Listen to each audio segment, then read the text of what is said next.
Adventist Church, Seventh-day Adventist Church happened 177 years ago. Do we have any lessons to learn today? Any inspiration? For me, Adventist movement is the pioneers, their sacrifice, their dedication, and it's our inspiration today.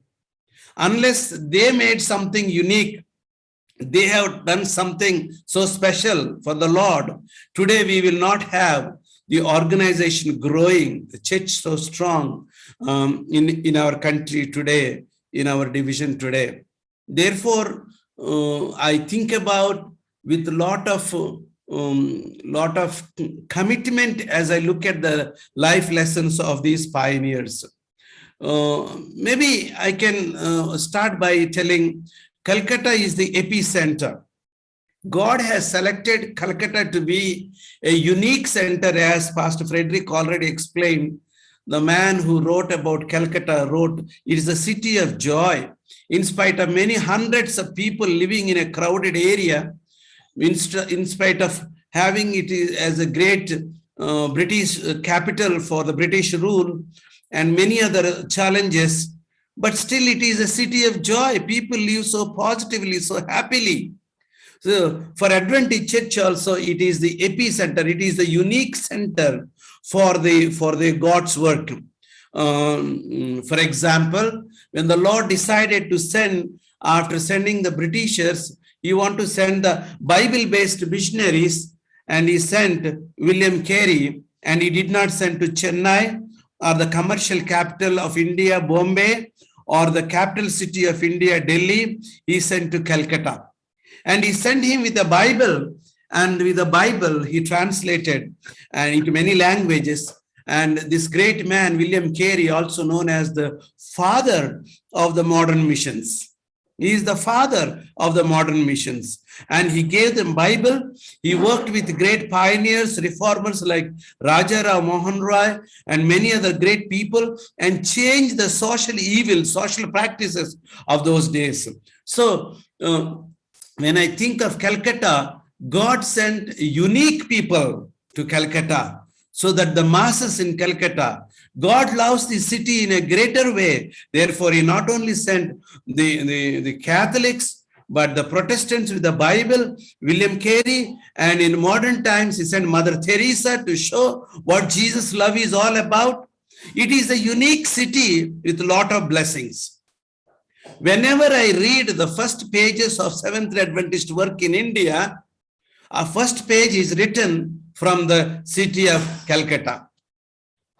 The first page, the introduction, the work began from Georgia and Burroughs, who first official missionary who landed in the great city of Calcutta. God has blessed this city. The work must move forward. So many people sitting there. I notice through your reports, through your presentations, that you have a real burden to reach out to hundreds and thousands of people in that great city. Let me highlight some of the points that I've learned being the heritage, Adventist heritage, or the history of Adventist Church, and what we can learn from the present time. For example, in the Adventist history, the October month is very unique. October month is very unique.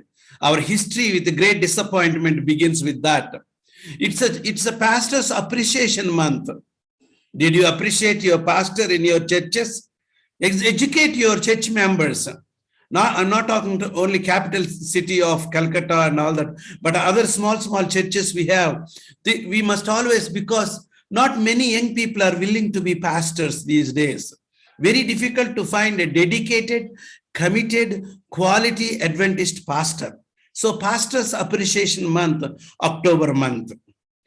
Not yesterday, but the Sabbath before, I was in Newsweek Church promoting public campus ministries.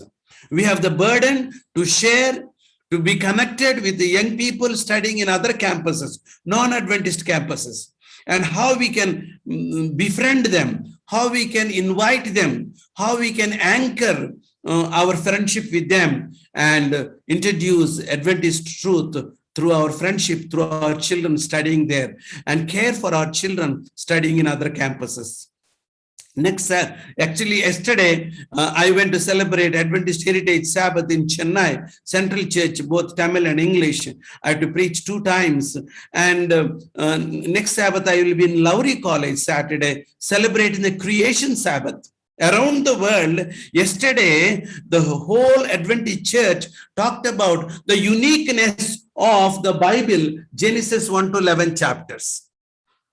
God created in 7 days this beautiful universe and made it so beautiful for convenience, for the comfort, for the luxury, for the happiness of human beings. We do not believe human theories of Charles Darwin. We do not believe in humanism. Man is the priority. Man is the origin. Man is the uniqueness. With man's talents, we can achieve anything. No, we do not believe in the human efforts without God's power, without God's grace, without God's leading, without God's love for human being. We cannot do anything. So October month is very unique month. Every Sabbath, every day must be uniquely celebrated because it is the time of Yom Kippur, revival and reformation, searching our hearts, O Lord, like the Old Testament time. The 10th month of the Jewish calendar is the time where they will prepare for the God's judgment. Great disappointment is about God's judgment before the Lord coming to this earth. According to Revelation 10th chapter, you must have read the scriptures. The Lord in his graciousness allowed 50,000 people all over America, especially in New Hampshire, near to New York City, the great people who studied the Bible so carefully, prepared, left their cornfields, left their potato fields, paid their debts, cleared themselves and said, we are going to heaven. The joy turned into the sadness as you read and understand Revelation 10th chapter. Dear brothers and sisters, October month is the month to think about God's judgment.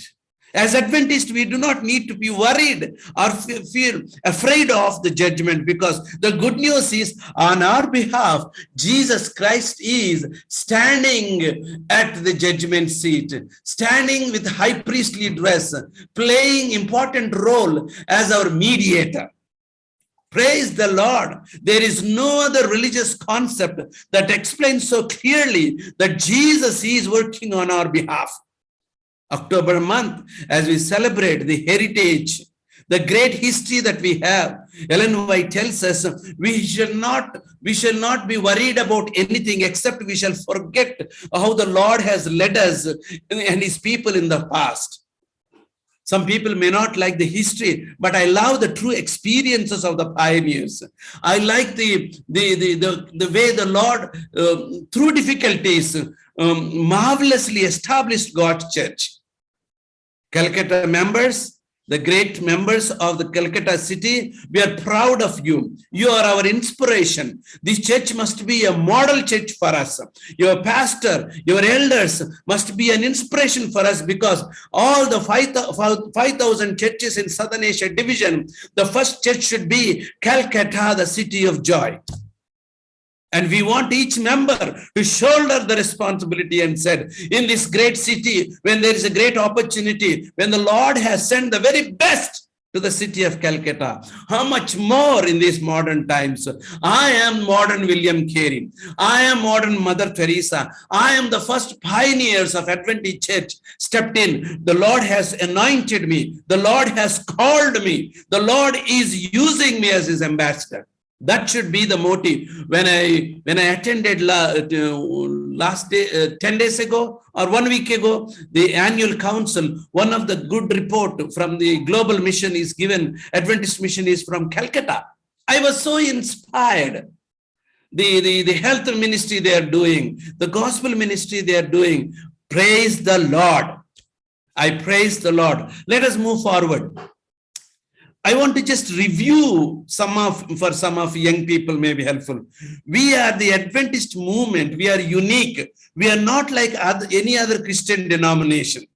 We are Bible-based movement. Our heritage, our history is rooted in Protestant Reformation. We are not some kind of extra organization because someone wanted it for their benefit. We did. No. We are a movement. We are a unique group of Christian based on evangelical group of Bible-based group.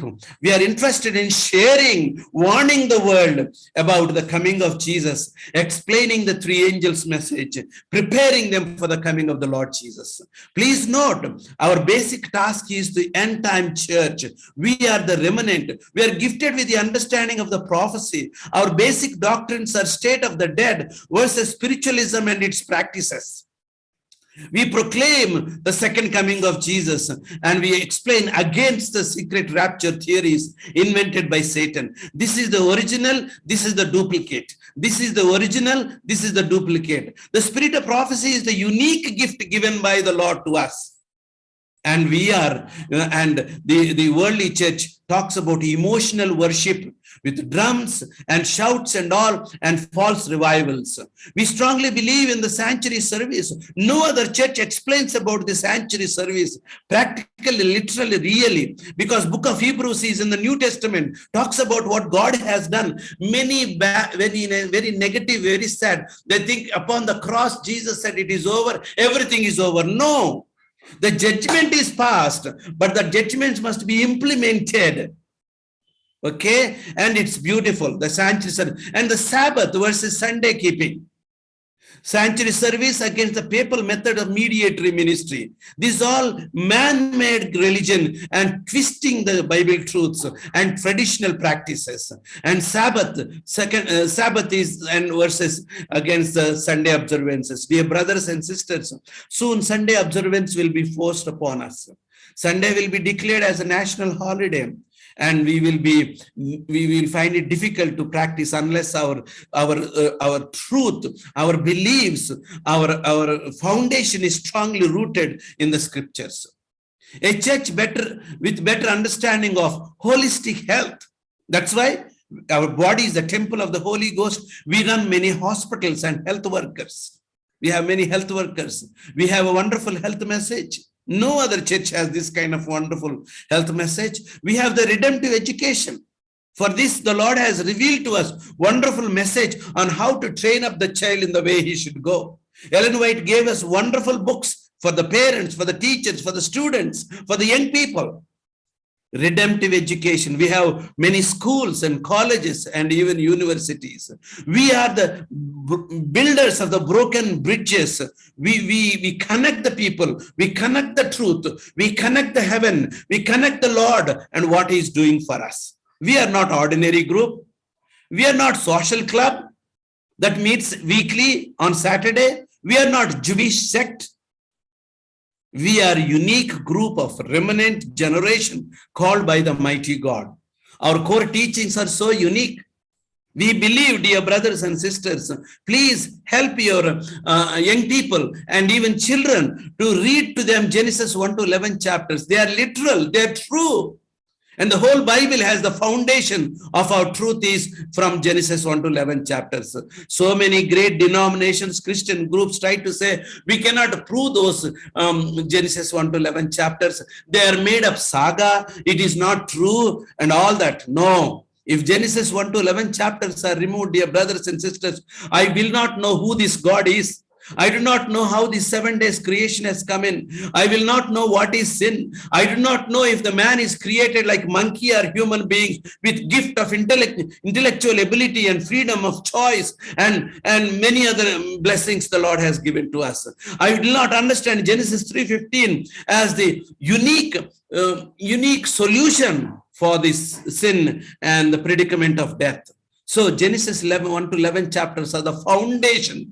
We stand against the crafty designs of human theories. We believe in the core principles of Protestant Reformation. 1517, when Saint Martin Luther, on that All Saints Day in the month of October again, on 31st, when when he nailed the thesis, he shouted and he declared holding the Bible, Bible and Bible alone, faith and faith alone, grace and grace alone, Christ and Christ alone, and to him glory. While the other way, the big church, the traditional church, explains and dilutes the biblical truths.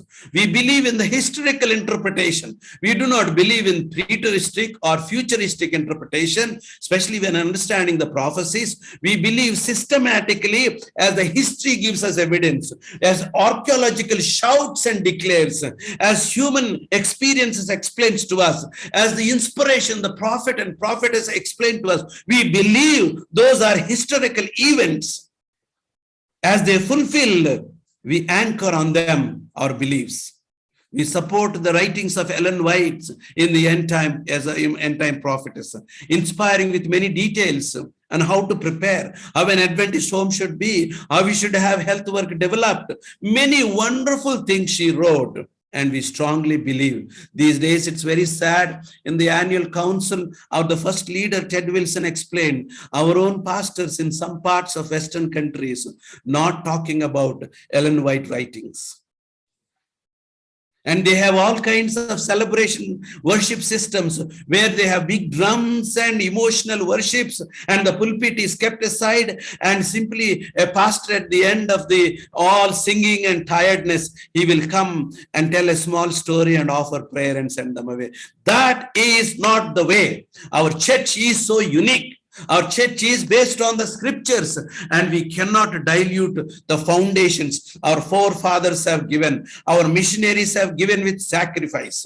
They made lot of sacrifice in order. We stand strongly against the changing norms of the society, such as homosexuality, evolutionary theories, humanism, materialism, communism, capitalism. All these isms and theories are standing against the scriptures. We stand alone with the Holy Bible. On this important Heritage Day, as a pastor, I humbly plead with you, each one of us, as a member, as a worker, as a leader, all of us, we stand in part on the same ground. At the cross, at the foot of the cross, the ground is level. There is no difference high or low, dear brothers and sisters. Our responsibility should be, the burden must be in our heart. Lord, I will comply with the truths of the Bible. I will not dilute it. I will not undermine it. I will not bypass it. I will take the every truth of the Bible. Thus said the Lord is the safest stand in the end time, when the world is building up with a lot of pressure of all kinds of theories on us. We must say like Daniel, I will stand strong, daring. Modern lifestyle with temperance principles and message of three angels message, all must be shared with many people. Let's move forward. What is the Lord telling to us? These are the end times things. We are almost here. 1844 is over. The three angels message is being proclaimed. Now soon the shaking will come. The economic systems will collapse. There will be wars and rumors of wars. The climatic changes will come. There will be shaking. Once the shaking comes, the good people will join the Adventist church, the end time church. The bad people, the chaff, will slowly move away from the doctrines of the church. And there will be time of trouble. And the investigative judgment time will be over. The probation will be closed. There will be great time of trouble. And the Lord will come second time. We are waiting. We may think this is a long bar. There is a long gap. No. One event after the other. One event after the other. One event after the other. The loud cry, the time of great trouble, and the Jacob's time of trouble. All this will come one after the other. The day of the Lord is at hand. We cannot sit quiet and say we have more time to at our disposal. No. The world is changing. Maybe in Calcutta, things are peaceful, but in many parts, there is turmoil. There is challenge. There is problem. People are living in hopelessness. People are discouraged. They're worried about their future. There is no such thing as security and guarantee for anyone. Even the richest people are worried what would happen. But we thank God for the prophecy. We thank God for the clear explanation of the book of Daniel and Revelation. What a mighty God we have. Let me turn your attention as I come to the second part of my sermon or my message to the missionaries that have come and what they have done. You all know what had happened in Calcutta, but I want to bring from the world scenario the bigger picture. They came, the missionaries came into the unknown, crossing the oceans, knowing well that they will face uncertainties and even die of diseases. D.A. Robinson's. When they want more space, they could not grow in Calcutta. There was challenge. Therefore, they moved to Karmatar.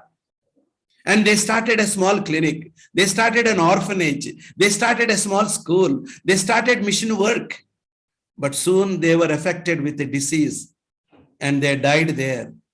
When we celebrated 100 years of Adventist work in India, we went there, Adventist committees, we went there and we paid our wreath in respect to those dear, wonderful people who died, and their life was so short because those days India did not have medical knowledge and the missionaries were not protected, and they were bold for the mission of the church. It is the calling of God and the salvation of Jesus to the people perishing in darkness. They care not their lives, sacrifice their personal interests, their families and health for the primary cause of seeing someone saved into the kingdom of God. What a focus, what a goal, what a noble life, what a priority. Dear brothers and sisters, do we have the same mindset? The Lord is calling us.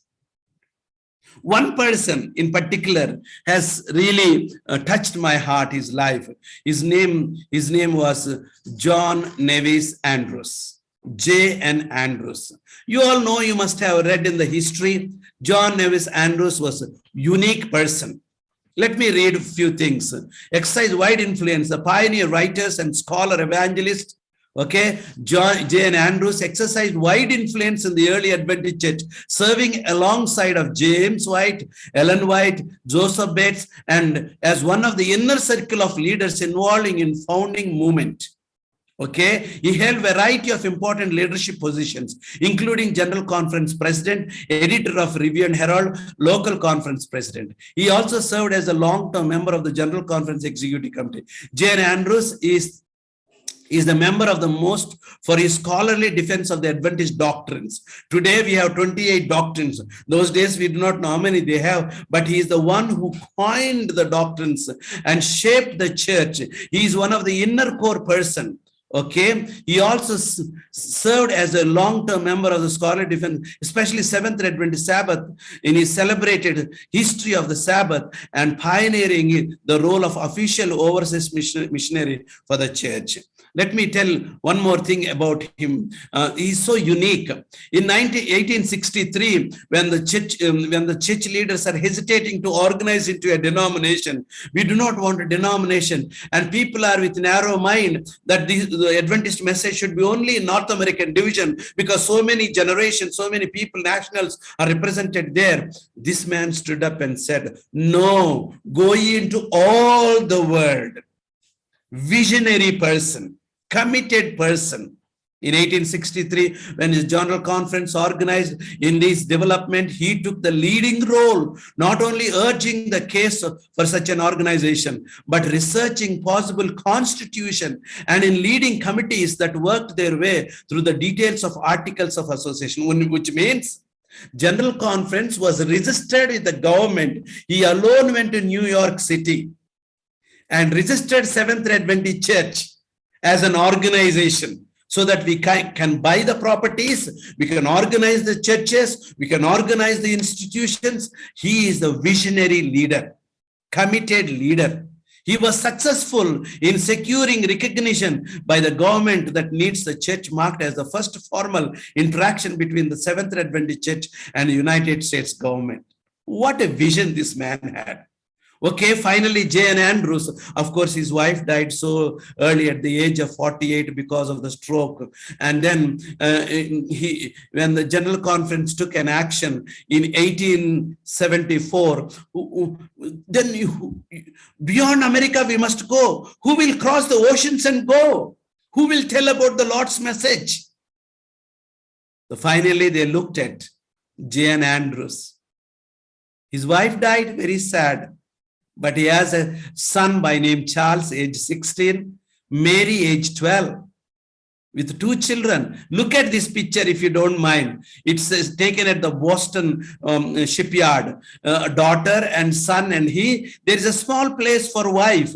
Imagining that Mary, his wife, Angeline, she would be joining. But they were sad. They kept the space here. They have the vision and commitment. This picture was taken just before they boarded the ship to Switzerland. The first overseas missionary. What a wonderful thing. One person doing a multiple roles. One person exhibiting extreme sacrifice. They went to Switzerland and they translated, they learned their local language. They ran the publishing work. They ran the medical work. They ran the gospel work. They organized the system. In the Europe, the first organized churches are built because of him. What a sacrifice he made. You know, in their family, when they went to Switzerland, they cannot speak any other language than French for 23 hours per day. Only 1 hour, morning 4 to 5, they can speak English. They took punishment, that disciplined themselves. They are all English people, but they said in order to learn this language quickly, in order to explain as a missionaries, in order to contextualize ourselves, we have to learn the language. Therefore, all three of them only would speak in that language and learn and learn and learn. But early morning, these young people will get up 4 to 5. They can speak English. They fast speak. See their sacrifice, even in learning. Soon, Mary was contracted with consumption called lung cancer or TB, they call it. She died. And J.N. Andrews was so devastated. He continued. Nobody cared for Mary. They were so scared because it's contagious. He himself went and served her and he got the TB. On his deathbed, the pastor went to anoint him, holding the pastor's hand. Instead of buying the medicine, he gave his lost $10 into his hand and said, "This is for mission." J.N. Andrews, on his deathbed, put into the hand of the pastor who came to anoint him as he's about to die. He said, "My last savings for the missions." How much do we love our mission? Some people are there for nominal sake. Some people are there, extreme dedication is there. Some people are there for the benefits and salary sake. I plead with you that we will be unique people. Calcutta is the city of joy. General Conference, the World Church is looking at the city of joy. World Church is thinking that all of us are extremely dedicated and committed, and we will change like disciples the great city of joy upside down by the power of God. I plead with you that we will meet that expectation, not with our abilities, not with our influence, not with our talents, but by the power of God. I can say many things of J.N. Andrews. My time is over. It is 7:30 now. 1 hour ago we started, and I want to tell just one more, and then I want to close it. The last illustration that I have. I think some of you who are listening, 25 of you listening, must have heard about Spicer Memorial College in Pune, Maharashtra. I am the product of that school, and our spiritual father, Pastor Frederick, was a student there. So we all studied there, many of us. Who is this man? He came to India as a pioneer missionary. He loves to educate young people to build the future of the church. And he had the vision for our education system. God has blessed this man. His name was William Ambrose Spicer, W.A. Spicer. Young people, pastors, I want you to learn these stories. I'm not telling made up stories long ago, once upon a time. No, our Adventist history. And then early Adventist education in India.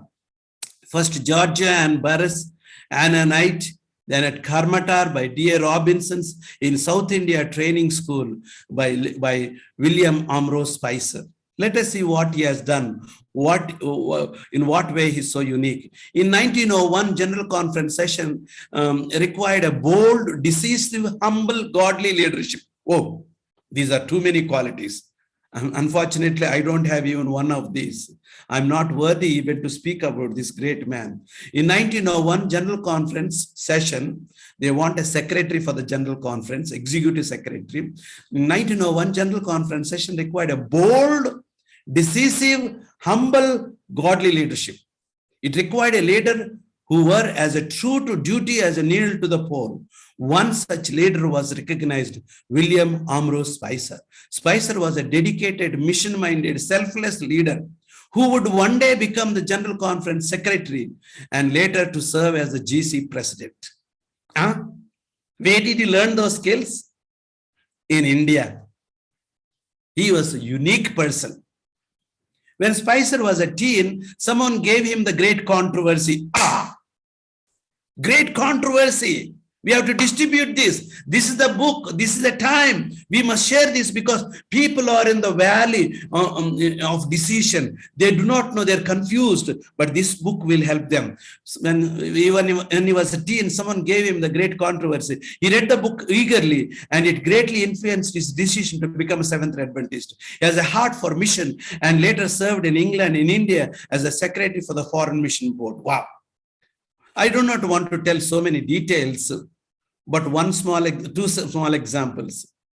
William A. Spicer, first at Coimbatore, later at Lowry, and later. But when he was a missionary in southern India, he will go to the office on the 30th or 31st, the last day of the month. He will take his salary packet at the cash counter. He will count it. Oh, those days, 2,000 rupees or 1,000 rupees. Those days, money has very high value. And he will look at from his pocket, he will look, this month I need for grocery 50 rupees, for offering 100 rupees, for the electricity. So he will look at it. I need only 500.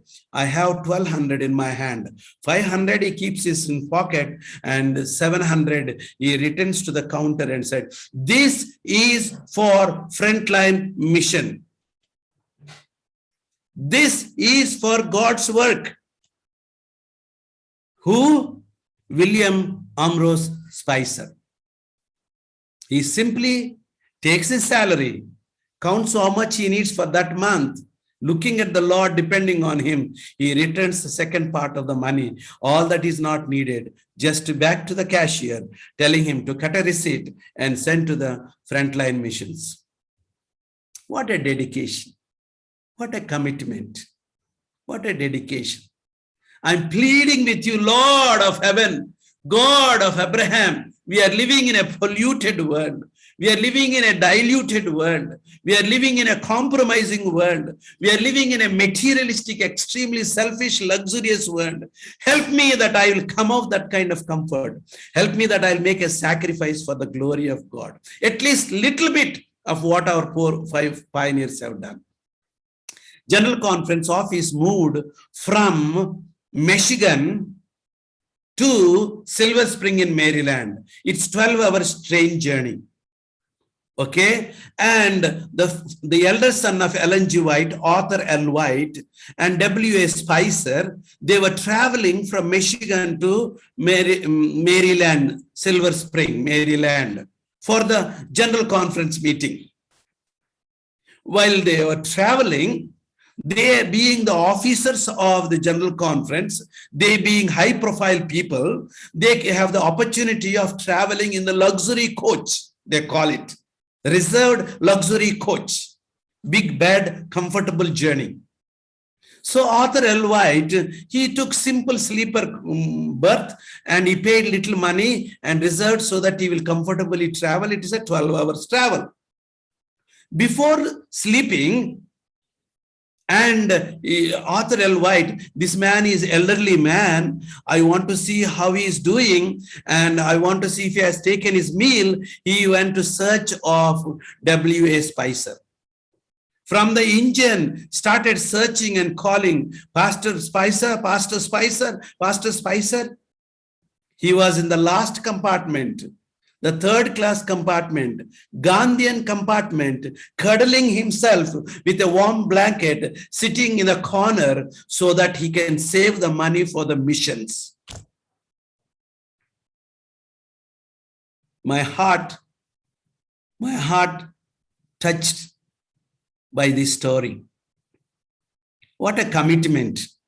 What a sacrifice. Our pioneers, their vision, their commitment, their calling. And today, the Lord has given us the opportunity, the privileges. What are we doing for the glory of God? What are we doing for the humble lady? He was happy to sit all night in the train to save money that he would have spent for the sleeping berth. The historian Richard wrote, and he often did his own laundry and slept in cheap hotel rooms. He spent little on food, frequently eating from a bag of peanuts all day instead of eating regular meals. Spicer was a glue that held the growing mission work together, traveling broadly, always ready to helpful counsel, encouragement to the world community of Adventist Church. I'm not telling this. It is F.D. Nicol, the Adventist historian, who wrote it. His writings had a charm of simplicity, directness of expression, and apt illustrations. Oh, so many skills, so much commitment, such a simple man, such deep focus on the mission of the church.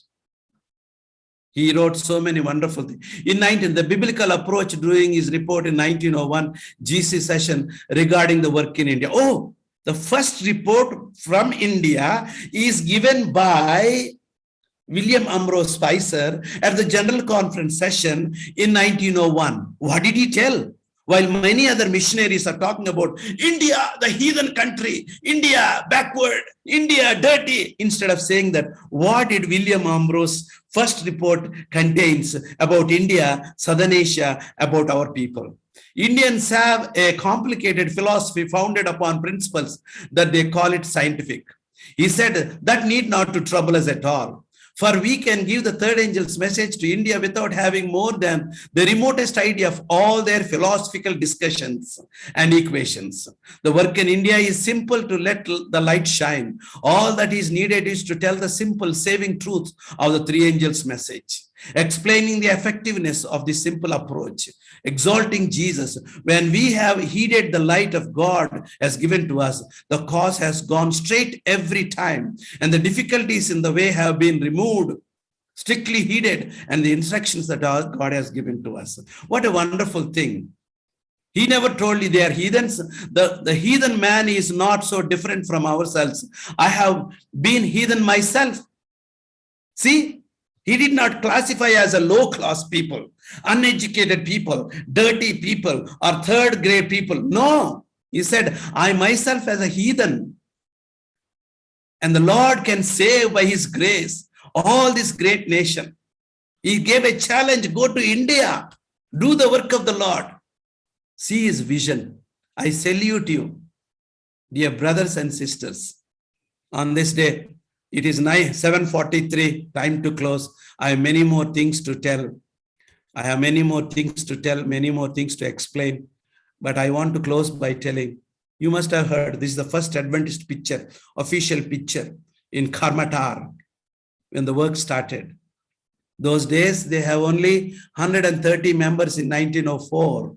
Today, we have 15 lakhs members.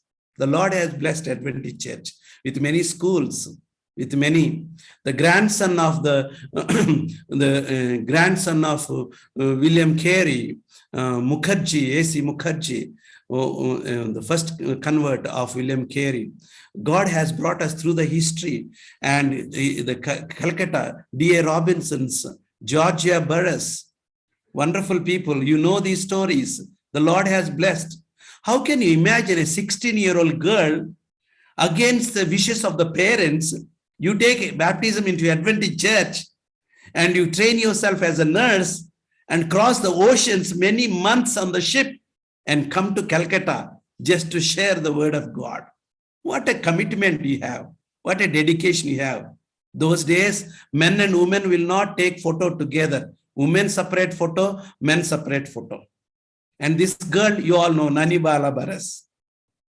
What a Biswas originally after baptism, Nani Bala. We have many things to talk, dear brothers and sisters. It's my wish today that that God will bless us to contain this calling and commitment.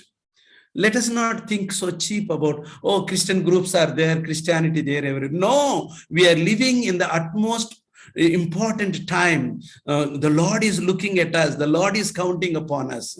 I'm pleading with you today, dear Pastor Frederick Paul, dear elders, dear members of the church there, dear dear pastors in different churches. God grant us that commitment. Please grant us that focus. Please give us that spirit of sacrifice.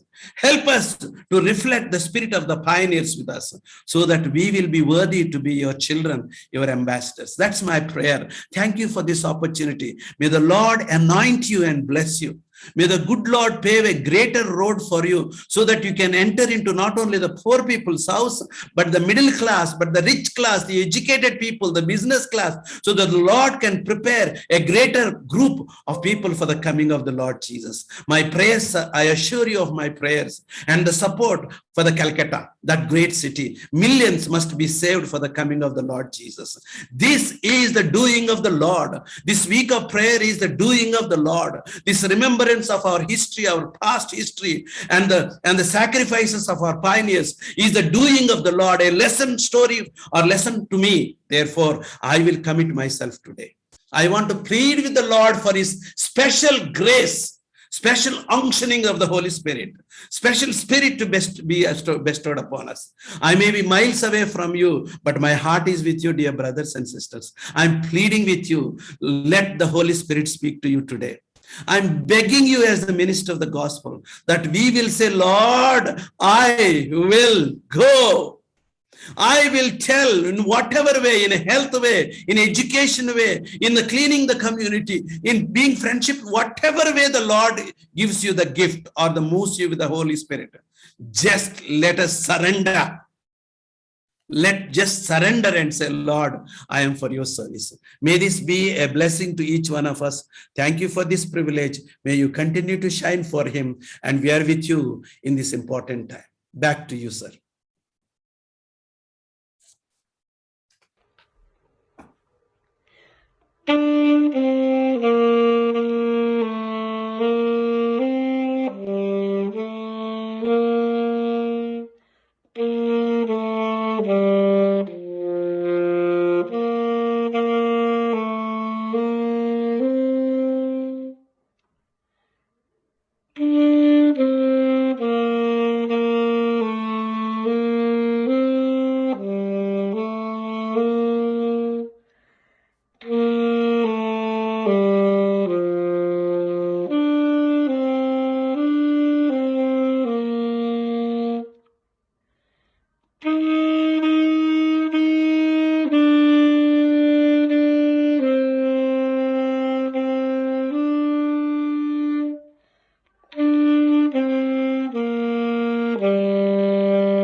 Thank you so very much, Pastor, for the beautiful sermon.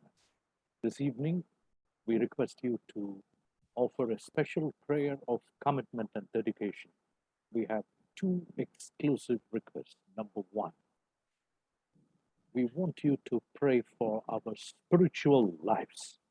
For those that are already in the Adventist church, should Jesus come this week, should Jesus come this month, are we just theological, doctrinal Adventists, or are we really ready? Please pray that through this week, we won't just be intellectually and doctrinally informed, that we will spiritually receive a transformation. My name should be written in the Lamb's Book of Life. My character must become like Jesus. I must replicate. Please pray for those of us in Kolkata, the Adventists, that we will be Christ-like, so that Christ will come. Secondly, we also have a special group called H4K Pioneers, Hope for Kolkata. Will you please recommit and rededicate this wonderful bunch of dedicated? Pastor, I can tell you, the way these people work for the salvation of Kolkata, God is going to bless them. Very simple, but deeply committed. I am very, very happy to be a part of being in Kolkata ministry because I am learning so much. Health ministry is going from place to place. Right now, they have just come from conducting a health screening. Beautiful bunch. So pray for our salvation. Number 2, commit the H4K pioneers. Over to Pastor Wilson after prayer. Pronounce the benediction as we bring the curtains out. Okay. Mighty God, loving and living Heavenly Father, you are the King of the universe, lover of mankind. You, in your mercy, you granted so many blessings, seen and unseen blessings. When the whole world is busy in their own way, oh Lord, we thank you for bringing all of us to the Zoom platform. Though we are separated by miles away, but we thank you for uniting our hearts and our spirits. Thank you for speaking to us, dear Lord. And this is the third day, Heritage Week, and the celebration of our Adventist history, and reminding ourselves of what the Lord has brought in the past to us and what he will do in the future for us. O God of heaven, we thank you for the great city of Calcutta and its suburbs. Millions of people worshipping the nature. Millions of people living in ignorance. Millions of people are in confusion. They do not know what will happen tomorrow. They are only worried about bread and comfort, O Lord. We thank you, dear Lord, for the Adventist Church. More than 138 years ago, you brought and put the seeds in the city of Calcutta.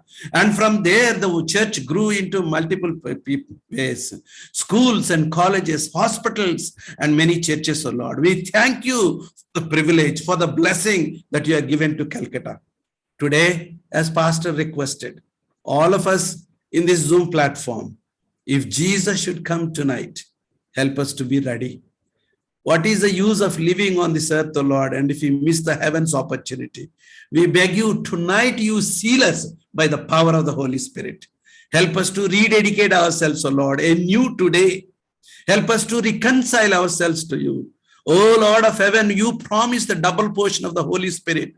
When people unite in spirit and willing to hear the voice of God, you promised the double portion of the Holy Spirit. This is the time we claim that promise. We claim the double portion, O Lord, so that we can become your shining ambassador.